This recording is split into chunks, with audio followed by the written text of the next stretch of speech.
This channel does not promote any violent, harmful, or illegal activities. All content provided by this channel is meant for an educational purpose only. যারা পুরসভায় চুক্তিভিত্তিক চাকরি করেন সেই কর্মীদের জন্য সুখবর। চুক্তিভিত্তিক কর্মীদের চাকরি থাকবে ঘোষণা পুরমন্ত্রী অগ্নিমিত্রা পালের। রাতারাতি কোনো অমানবিক সিদ্ধান্ত নয়, মন্ত্রীর নির্দেশে স্বস্তিতে পুরসভার চুক্তিভিত্তিক কর্মীরা।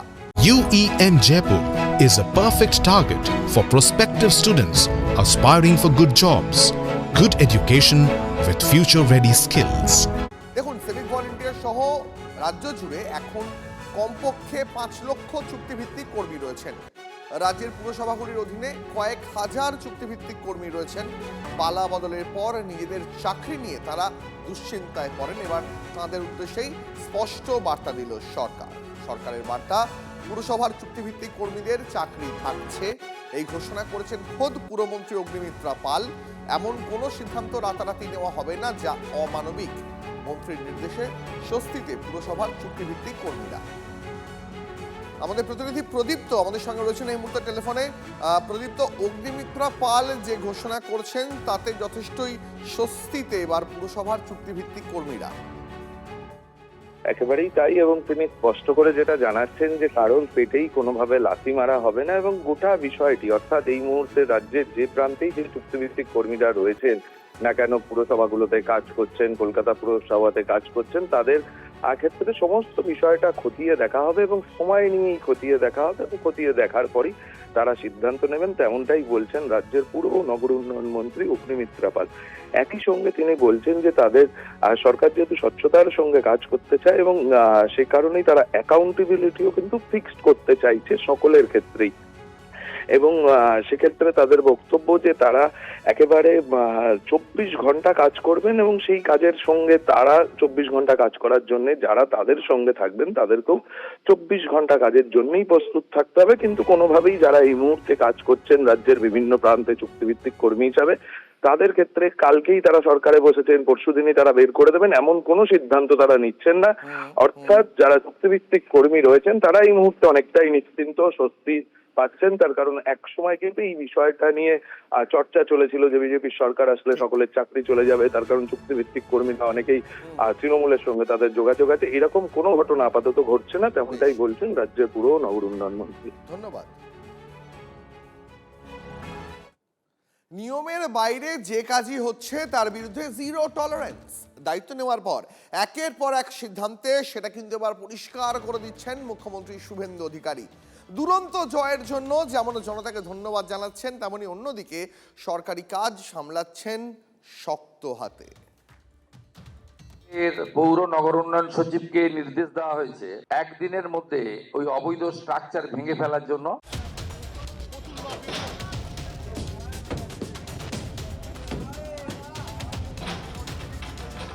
দুপুরে কথা, বিকেলে অ্যাকশন। শুরুতেই বলেছেন কথা কম কাজ বেশি, তিলজলার অ্যাকশন সেটারই প্রমাণ। তবে শুধু কি তিলজলা? একের পর এক সিদ্ধান্তে জনতার রোজগার জীবনে প্রভাব ফেলা শুরু করে দিয়েছে বিজেপি সরকার। তৃণমূল জমানায় তৈরি অরাজকতার বিরুদ্ধে খড়গহস্ত মুখ্যমন্ত্রী শুভেন্দু অধিকারী। বুধবার নবান্নে 41টি দপ্তরের সঙ্গে বৈঠকে বেশ কয়েকটি কড়া সিদ্ধান্ত সরকারের। শিক্ষার সমস্যা মেটাতে স্বপন দাশগুপ্ত ও শঙ্কর ঘোষকে দায়িত্ব, দ্রুত গাইডলাইন তৈরির নির্দেশ। স্বাস্থ্যক্ষেত্রে অরাজকতা মেটাতে শারদত্ত মুখোপাধ্যায়, ইন্দ্রনীল খাঁকে দায়িত্ব। স্টুডিও পাড়ার সমস্যা সমাধানের দায়িত্ব রূপা গঙ্গোপাধ্যায়, পাপিয়া অধিকারী, রুদ্রনীল ঘোষ ও হিরণ চট্টোপাধ্যায়কে। যোগ্যরাই শান্তিতে এই শিল্প সংস্কৃতি জগতে কাজ করবেন, তার যে পরিবেশ তৈরিতে বদ্ধপরিকর বর্তমান সরকার, সেটা ফলো আপ করবার জন্য একটা নির্দেশ দিয়েছে। প্রশাসনের সাথে আমাদের যারা চিকিৎসক বিধায়করা আছেন তাদের সকলকে নিয়ে একটা বৈঠক করতে বলেছেন। খুব শীঘ্রই সেটা আগামী 2 দিনের মধ্যে সেই বৈঠকটা করার নির্দেশ দিয়ে দিয়েছেন। 7 দিনে কেন্দ্রীয় প্রকল্প চালুর নির্দেশ। 1 মাসের মধ্যে দফতরগুলোকে বাজেট প্রস্তুত করার নির্দেশ। সোমবার থেকে স্নাতক স্তরে অনলাইনে ভর্তি প্রক্রিয়া। গরমের ছুটি আরও 15 দিন, স্কুল খুলবে 1 জুন। মোয়াজ্জেম ভাতা সম্পূর্ণ অনলাইনে। জেলায় জেলায় ইতিমধ্যেই টাল খেয়েছে বেআইনি টোল। হেলমেট না পরার অপরাধে সোমবার ও মঙ্গলবার দুদিনে 2661টি কেস রেজিস্টার করেছে কলকাতা পুলিশ। একদিকে কড়া সিদ্ধান্ত, অন্যদিকে নিজের কেন্দ্র ভবানীপুরে হাসি মুখে জনতাকে ধন্যবাদ দিতে রাস্তায় নামলেন মুখ্যমন্ত্রী শুভেন্দু অধিকারী। নতুন সরকারের সোজা কথা, আইন মানো, সুখে থাকো। Bureau report, TV9 Bangla. বিগত সরকারের দুর্নীতির বিরুদ্ধে এবার বড় পদক্ষেপের পথে মুখ্যমন্ত্রী। তৃণমূল সরকারের প্রাতিষ্ঠানিক দুর্নীতির বিরুদ্ধে খুব দ্রুতই ব্যবস্থা নেওয়া হবে স্পষ্ট বুঝিয়ে দিলেন শুভেন্দু অধিকারী। শিক্ষা, স্বাস্থ্য, পুর, সমবায় দফতরের দুর্নীতিগ্রস্ত আধিকারিকদের বিরুদ্ধে সিবিআই তদন্তে ছাড়পত্র দিল নয়া সরকার। আলু চাষিদের জন্য স্বস্তি শুভেন্দু অধিকারীর সরকারের।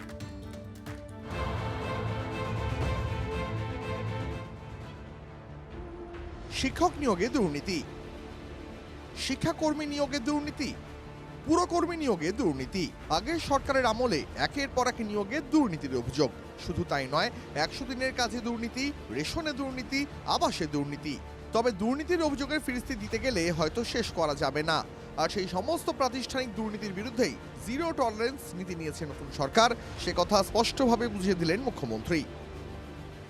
করাপশনের ক্ষেত্রে জিরো টলারেন্সের নীতি প্রাতিষ্ঠানিক দুর্নীতির ক্ষেত্রে ব্যবস্থা হবে। বিগত সরকারের আমলে হওয়া দুর্নীতির বিরুদ্ধে বড় পদক্ষেপের পথে মুখ্যমন্ত্রী শুভেন্দু অধিকারী। শিক্ষা, পুর ও সমবায় দফতরের দুর্নীতিগ্রস্ত আধিকারিকদের বিরুদ্ধে সিবিআই তদন্তে ছাড়পত্র দিল নতুন সরকার। এডুকেশন ডিপার্টমেন্টের টিচার রিক্রুটমেন্ট স্ক্যাম রয়েছে, মিউনিসিপ্যাল অ্যাফেয়ার্স ডিপার্টমেন্টের মিউনিসিপ্যাল রিক্রুটমেন্ট স্ক্যাম রয়েছে। সমবায় দপ্তরের ক্ষেত্রে কিছু কোর্টের আদেশে যে তদন্ত হচ্ছিল, কিছু আধিকারিক তারা যুক্ত আছেন। তো সরকার দুর্নীতিগ্রস্ত আধিকারিক আমলাদের আড়াল করার জন্য 4 বছর আটকে রেখেছিল, আমরা আজকে সেটা দিয়ে দিলাম। আলু সহ কৃষি পণ্যে অন্তঃরাজ্য রফতানিতেও ছাড়পত্র দিল নতুন সরকার। আগের সরকার আলু ভিন রাজ্যে রফতানিতে নিষেধাজ্ঞা জারি করেছিল, কিন্তু তাতে সমস্যায় পড়েছিলেন আলু চাষিরা। সম্প্রতি পশ্চিমের চন্দ্রকোনা থেকে হুগলি খানাকুল বা জলপাইগুড়ির ধূপগুড়িতে আলুর দাম না পেয়ে একের পর এক চাষির আত্মহত্যা। মুখ্যমন্ত্রীর আশ্বাস, এবার থেকে চাষিদের আর কেউ হয়রান করতে পারবেন না। গত কয়েক বছর ধরে আগের সরকার আলু চাষিদের উপরে অত্যাচার করেছেন, আলু ব্যবসায়ীদের উপর অত্যাচার করেছে। কোন ইন্টারস্টেট বর্ডারে ল এনফোর্সিং অথরিটি কোন ফার্মার, কৃষিজ ফসল বা প্রাণী সম্পদ উৎপাদনকারীদেরকে, ক্ষুদ্র ব্যবসায়ীদেরকে কেউ হয়রানি করতে পারবে না। এদিন মুখ্যমন্ত্রী কড়া বার্তায় বুঝিয়ে দিচ্ছেন, রাজ্যে শাসনভার সামলাতে নতুন সরকার দুর্নীতির সঙ্গে কোনো রকম আপোষ করবে না, বরং দুর্নীতিবাজদের হৃদকম্প আরও বাড়বে। Bureau report, TV9 Bangla.